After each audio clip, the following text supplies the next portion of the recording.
په تیر 1403 هجري لمریز کال کې د کندوز په کچه 1500 جنایي پیښې ترسره شوي او په تور یې 900 تنه نیول شوي دي.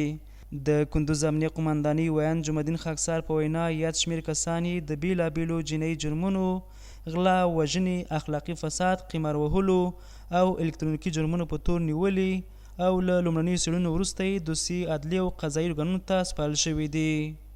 د تیر 1403 کال د حمل د میاشتې د لومړۍ نېټې څخه د کال تر وروستۍ ورځې پورې د کندوز ولایت او مرکز ولسوالیو په شمول 550 جنایي پیښې ترسره شوي چې په تړاو یې 900 تنه مظنونین د مختلفو جنایي جرمونو په توګه لکه غلا، قتل، قماربازي، اخلاقي فساد او ورته نور الکترونیکي جرایمو په تور نیول شوي چې د لومړنیو پلټنو وروسته عدلي او قضایي ارګانونو ته سپارل شوي دي.